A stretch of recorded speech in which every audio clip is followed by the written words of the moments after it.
Hermann Greer. Chapter 19. Freedom from Marriage Problems. The greatest restrictions upon many people are those imposed by marriage and family problems. Some are dominated by parents. Others are trapped by duties and obligations to relatives. And others are entangled in the problems of raising children. The most common restrictions come from marriages. Conflicts of interest develop between husband and wife. Each feels that he's getting less than he wants out of life, perhaps because of restrictions imposed upon him by the other. There are probably no subjects as emotionally charged as those of marriage and family. The sanctity of marriage and the pressures of parents and in-laws are only two of the many cultural expectations involved in these subjects. And labels seem to be applied more readily and restrictively here than elsewhere. A wife is expected to give up her career and her own interests on behalf of her husband and children. A husband must be a good provider. And a son is someone who's supposed to make his parents proud of him by his parents' standards, of course. The problem, as usual, is a type of trap: the acceptance of labels and cultural dogmas without recognizing that there are better alternatives available by which an individual can satisfy his desires. Love, closeness, affection, family opportunities, all these things can be enjoyed without having to build elaborate, restrictive structures that destroy the independence of everyone concerned.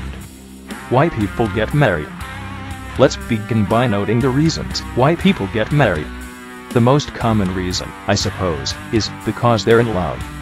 Labels can be very compelling, so it's assumed that once you're in love with someone, you should confirm it by getting married. That isn't the only reason people get married, however.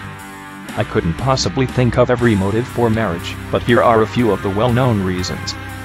1. To enhance a love relationship. 2. To confirm that one has won his lover once and for all. 3. To achieve social respectability, such as to prove one's desirability or to satisfy one's desire to be known as the head of a family. 4. To make sexual intercourse easily accessible. 5. To be financially supported. 6. To avoid loneliness. 7. To guarantee that someone will be around in one's old age. 8. To have children. 9. To escape the need to do something more challenging with one's life.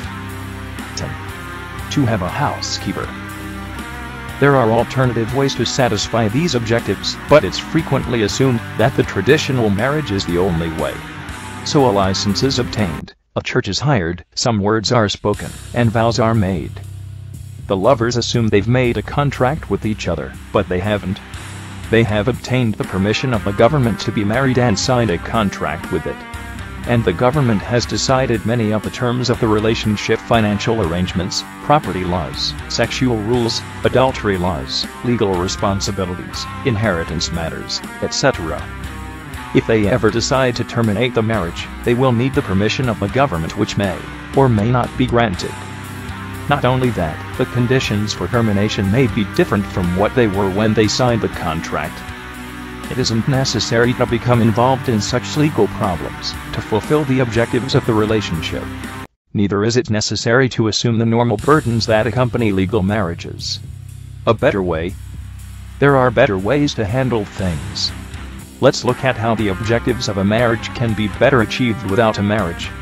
We'll use the desire to enhance the love affair as the example, and then look at the other possible objectives later. Let's imagine that you find yourself in a luscious romantic situation. You're involved with someone who seems to be everything you want. Your attitudes toward life are generally the same, you like to do many of the same things, you find yourself thinking about him a great deal of the time, you see him as physically attractive, your body is alive in anticipation of sexual union, and you feel the wonderful glow that tells you you're in love. With all these things going for you, you probably feel that this person is the best friend you've ever had. He understands and appreciates what you are and what you want. Each of you accepts and understands the differences between you. Such a relationship is unusual, probably because most people never try to find someone so appropriate to themselves. But as long as we're going to base this example on a love relationship, we might as well make the love as real and satisfying as possible. With so much going for you, I think it's safe to assume that the most important objective would be to preserve that love. Once having felt such a wonderful glow, who'd want to take any chance of losing it? Making it last. To make love last, let's see how the 3 principles we covered in the last chapter apply to the situation. 1. Don't think in terms of groups. 2. Limit the relationship to what you have in common. 3. Don't attempt to perpetuate the relationship by contract. As the first principle indicates, you aren't a couple, a twosome, or anything, but 2 separate, individual human beings who have found a great deal to enjoy together. No real merger can't take place, because it's literally impossible to merge human beings in thought, motivation, or emotion. What exists is an overlapping of interests, attitudes, and feelings, and the most should be made of that. But as the second principle indicates, it's important not to try to merge the uncommon interests. You can't destroy the nature and self-interest of an individual if you try to submerge it by making the marriage an end in itself, or by making the uncommon interests common. You're bound to get reactions other than what you'd hoped for. You'll have common interests that sometimes require that you consult with each other to make decisions, but it's a mistake to think that you have to agree on everything. To expect that is to make the marriage a compromise, and that leads to situations where one is expected to sacrifice for the other. Sacrifice is often regarded as one of the main factors in a successful relationship, but it leads to a loss of value for the participants. And if freedom is living your life as you want to live it, we should hope for a better kind of relationship than one in which the participants must give up that freedom. In effect, the success of the relationship will depend most upon the way differences between the individuals are handled. Must they result in compromise, or is there a better way? We'll see. The third principle warns against trying to perpetuate a relationship by contract. Too often, it's hoped that marriage will make permanent the love that one feels when he marries. Unfortunately, it doesn't work that way. Love isn't a trophy you can win at a wedding and then place in a show. Permanent victory. Love is an emotion. Emotions are involuntary reactions that occur as a result of who you are and what happens to you. You can't guarantee the durability of an emotion. If you know yourself well, you're in a better position to predict your future emotional responses, but it isn't something you can guarantee. You can't promise to love forever, and neither can your lover. You'll continue to love and be loved if each of you continues to provide what the other's emotional nature reacts to. If you don't get married, you'll have to continue to be that very special person in order to retain the other's love. If you do get married, the situation is exactly the same. A contract to love can make it more difficult to get out of the relationship because of the recriminations, accusations, and guilt resulting from broken promises. But it won't perpetuate the love that prompted the contract, so of what value is it? In fact, if you get married, it may be even more difficult to perpetuate the love because the pressure upon you to feel love may be greater by virtue of the promises and expectations. And that pressure can make it more difficult to relax and enjoy everything you have together in whatever way it unfolds. It's important, then, to keep things in perspective. Don't assume that your separate selves will no longer exist because you're in love. Don't try to force interests that aren't mutual into the relationship, and don't attempt to perpetuate it by contract. It's especially important to keep things in perspective when you are consumed by love. It's a wonderful, fascinating emotion, which means it can be harder to make decisions with a clear recognition of the consequences. Enjoy the present to the maximum, but be careful about committing your future. And a common example of the emotional trap is to commit one's future in an unrealistic way because of the love one feels in the present. If love is wonderful, as I think it is, then you should be particularly careful to do what will preserve it, not destroy it. And the key to achieving that will be to preserve the relationship as it is now. Don't change it from love relationship to something else. Don't assume that your lover should automatically become your business partner, your housekeeper, your fix-it man, your bookkeeper, your necessary companion in your separate interests, your social image builder, or anything else. Keep him as your lover just as he is now. If you want to retain the love you feel now, don't introduce into the relationship anything that doesn't facilitate that love. Limit that relationship to matters of love, not finance, household affairs, compromised interests, or duties. Making the most of it. As the love grows, you will probably want to take advantage of the deeper feelings by finding ways to be closer than you were before. That's the critical point of the relationship. At that moment, you'll either find a way to satisfy the specific desire you have, or you'll take on a number of irrelevant obligations that have nothing to do with what you really want from each other. Which way you choose will be critical to the future of the relationship. So decide first what it is you want. Do you want to live together? Have more time together? Sleep together? Enjoy sexual intercourse together? All of those things can be accomplished without the legal marriage and without unrelated obligations that could inhibit the growth of the relationship and the individuals in it.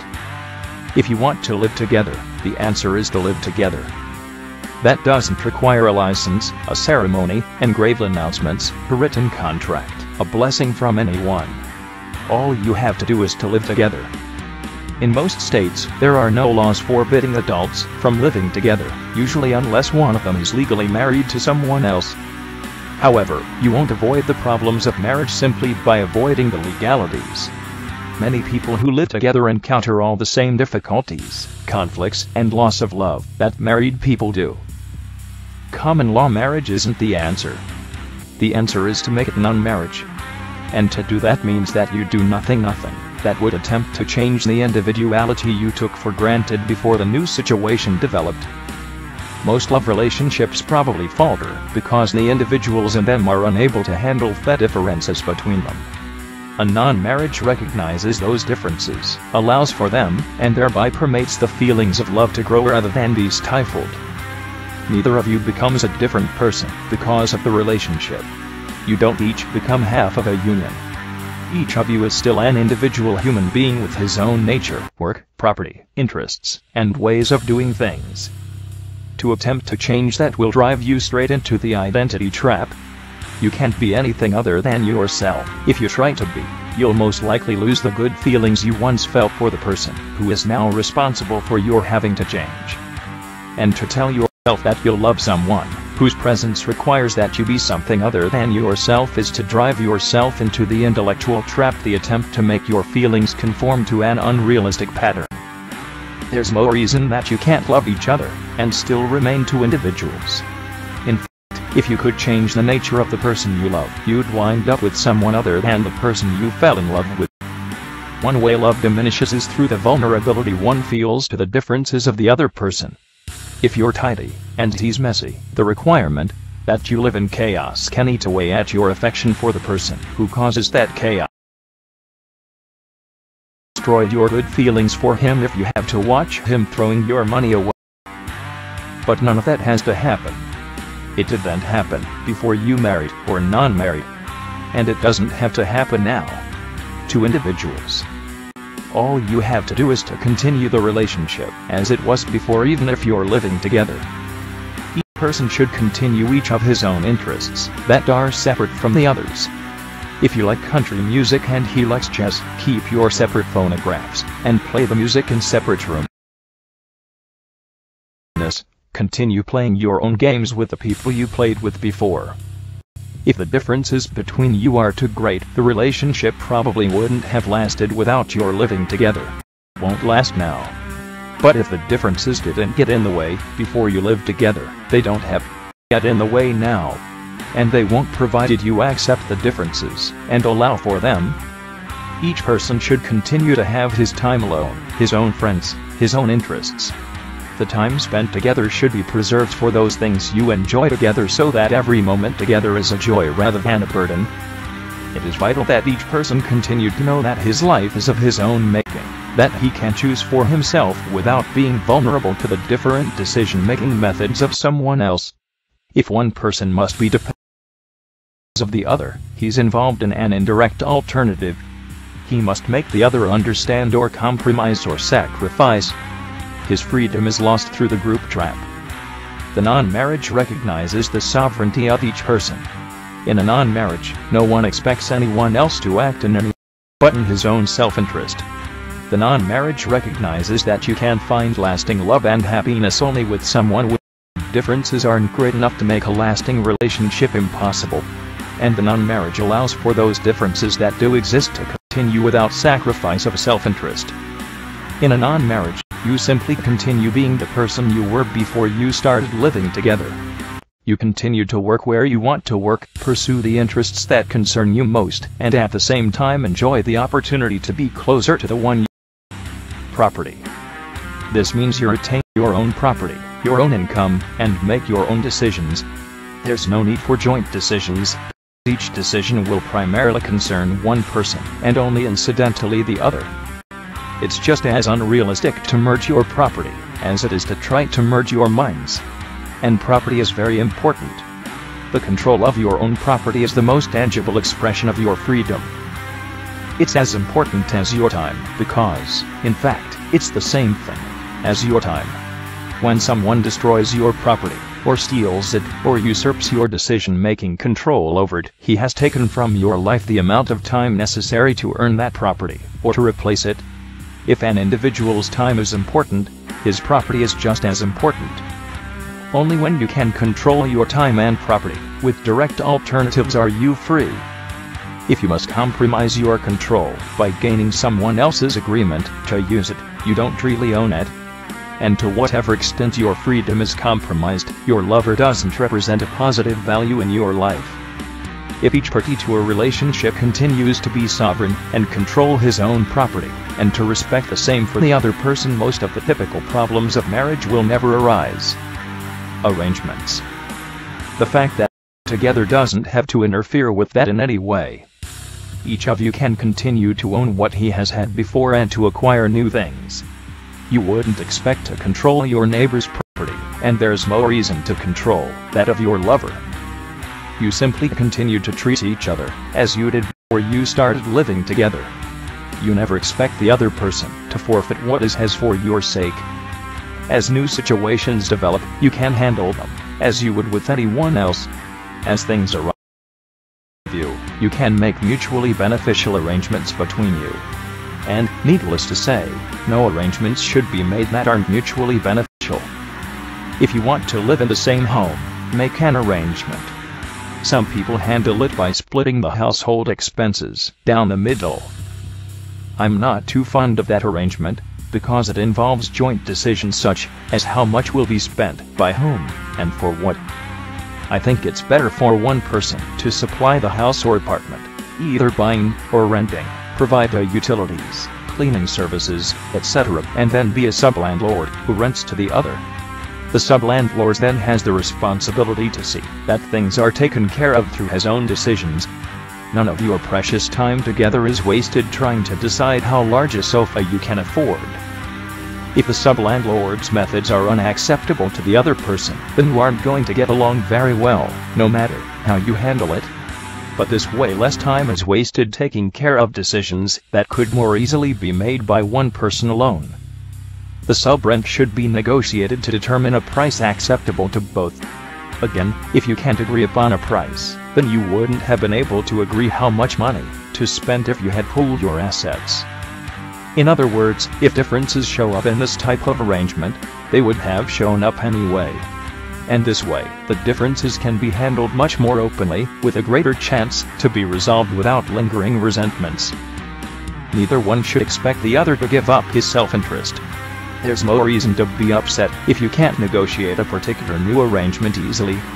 You can always revert to your previous arrangement, and continue to enjoy each other as you did before. If you respect the sovereignty of your lover, you'll approach each new arrangement in the way you would with an outsider.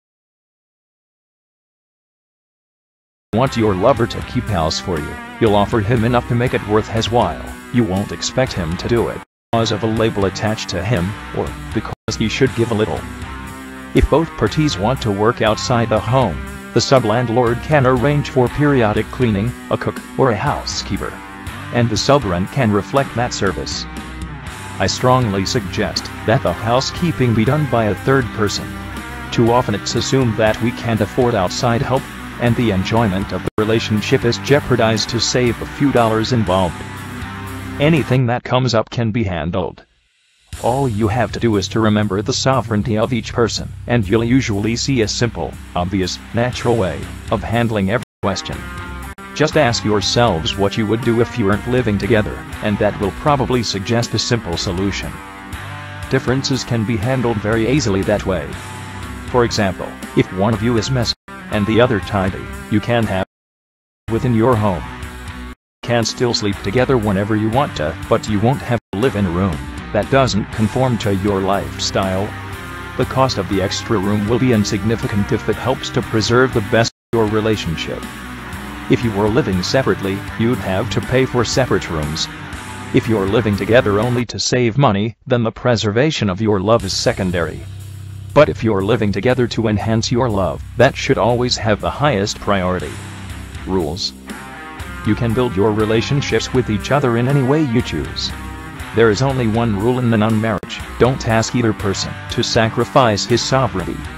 Don't create situations that require joint control of property, time, or interests.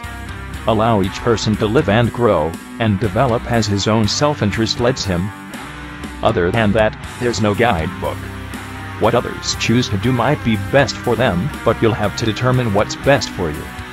Your relationship will be unique, because each of you is unique. Always keep in mind that you're together because you love each other, and only for that reason. Keep all other relationships separate.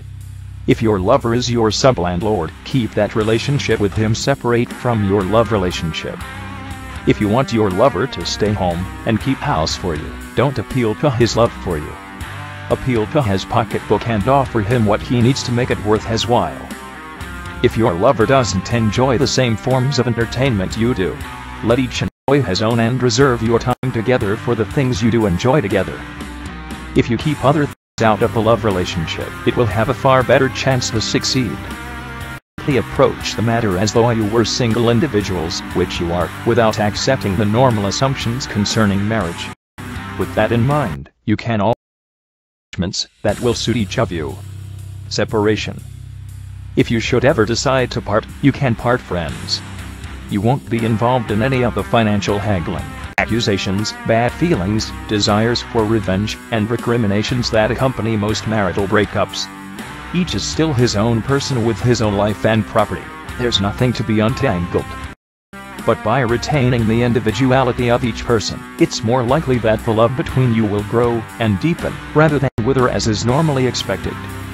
If you can't make it this way, it's extremely unlikely that the love would have survived in a normal marriage. Just imagine the kind of relationship you'll have. You'll be living with someone who's there because he'd rather be there than anywhere else in the world. You'll be free of the nagging conflicts that many married people take for granted. You won't be subject to the bad consequences that group trap relationships create. You'll be responsible for yourself. You won't be a 50% partner in a collective you can't completely control. The time you spend together will be devoted to enjoying each other instead of haggling over details. I think you'll find, too, that you'll have far fewer financial problems, and most married couples have the exuberant overspending that can characterize a marriage. You won't be relying upon the other person to bail you out of your financial problems. You'll be less likely to involve yourself in long-term mortgages and contracts, something married couples do easily because of the alleged permanence of the relationship. Instead, you'll be more likely to enjoy each day as it comes, making the most of it without committing your future to satisfy emotional whims of the present. You'll be living with your best friend who will continue to be your best friend instead of becoming your adversary. If there's a problem in the relationship, your best friend will want to know about it, to work with you to correct it if possible. Neither party will feel that his burdensome marriage is his lot in life, so that he must suppress his resentment and put up with it, thus letting it get worse. Since he doesn't feel trapped, he won't feel that he has to try to take advantage of the other person in order to make the best of a bad deal. To live as you want to, you can be far more benevolent toward him, far more understanding of him and his problems, far more anxious to do what's possible to help him make things right. In such circumstances, the initial feeling is more likely to grow and reach new levels of affection and excitement. And none of this involves sacrifice or compromise. Why so many people think a happy marriage is based upon sacrifice, I'll never know. Life is to be lived, not sacrificed. You love someone because of the way he makes you feel, because of the way he enhances your life. If what you are doesn't do the same for him, no amount of sacrifice is going to make things right. I've seen several non-marriages that are based upon disrespect for self-interest and sovereignty. Invariably, they are simpler, more loving, more enjoyable relationships, and the traditional kinds in which the participants must spend so much time working out decisions with each other. Existing marriages. If you're already married, the same principles can be used to enhance your relationship. If you honestly believe you already have the perfect relationship, skip over to the next chapter, for I have nothing to offer that might improve upon perfection. But if you see ways in which the arrangement I've described could improve your relationship, it's not too difficult to convert to such a system. Only 3 things are required. 1. Terminate the legal contract so that you have a 2-way relationship instead of a 3-way contract with the government. That means getting a divorce, which is only a legal formality. 2. Divide the property so that each thing is owned by one person or the other, thus recognizing individual sovereignty and removing the need for most joint decisions. Several ways to do this are described in Chapter 31. 3. Impossible to make it easy for each of you to be totally honest with the other. That will be the hardest part, but also the most rewarding. Self-interests can't be served if they can't be expressed. Once you're free to discuss everything openly and unashamedly, problems should be much more easily resolved. Recognize that you don't have to do everything together. Each can pursue interests that are of no concern to the other. Think of yourselves as independent individuals who gain from being together in ways that are mutually satisfying. Love can triumph. We've based this example of a non-marriage on a relationship that has love as its premise. At the beginning of this chapter I mentioned 9 other common reasons that people get married. If you look over those reasons again, I think you can easily see how they would be affected by this type of system. If the individual's freedom is important, he can achieve his objective through a non-marriage better than through a marriage. If his freedom isn't important, a normal marriage might be more. But such matters are outside the scope of this book. The romantic legends of those who live happily ever after are always treated skeptically, because it isn't normal for romance to last indefinitely. It's assumed that the initial glow and excitement will fade away with time, and a more mature relationship will replace it, which is just a polite way of describing an uneasy compromise. Such things are the rule, because individuals are usually squarely in the emotional trap at the time important long-term decisions are made. Their romantic notions discourage them from wanting to think of what the relationship might be like a few years. Consequently, the romantic notions don't last very long. The romance fades and further confirms the opinion that love is at best a temporary thing. But love, romance, excitement, and respect are possible. They can grow. When you remove the clay structures and attitudes, you're free to love each other, free to allow the seeds of your love to bloom and prosper instead of trampling them under in the name of duty or marriage or sacrifice or social responsibility. It's not difficult to use and enjoy both of your mental capabilities, your emotions that can bask in the pleasure of the present, and your intellect that can protect your future. If you're infatuated with someone, enjoy it to the hilt. It's a wonderful feeling. But don't commit your future. There's more reason to. If you know yourself well, you can eventually find the person whose self-interest most nearly matches yours. And when you find him, you'll have a future. But you never have to make the decision. You don't have to make a commitment, a plunge, any irrevocable decision of any kind. Just let the relationship grow and develop on its own merits. Let things evolve, as they will. If you reach a point where it seems you have more to gain by living together, do it. But you don't have to sign your life away for that, it just isn't necessary. To do so is to create a pressure for success that can be a significant way of destroying the natural affection you feel for each other. Let things evolve. If you're with the wrong person, marriage won't make it right. But if you're with the right person, you may wake up one day to realize that you do have a lifetime relationship. Even then, there will be no decision to be made. All you'll have to do is to enjoy what you have. You'll get to that point only if you recognize each of your sovereignties. That means recognizing the importance of his freedom as well as your own. Not a freedom that's grudgingly granted or negotiated by trading restrictions or privileges, but a freedom that's encouraged and taken for granted. The more free, the more independent, the more an individual your lover is, the more he'll be capable of loving you. And the more he'll value you, because you'll be one of the rare individuals who's able to let him be free. To be genuine and profound, love depends upon freedom. For one example, only free people can afford to love without reservation, to unleash all their emotions in the supreme act of enjoyment, sexual intercourse.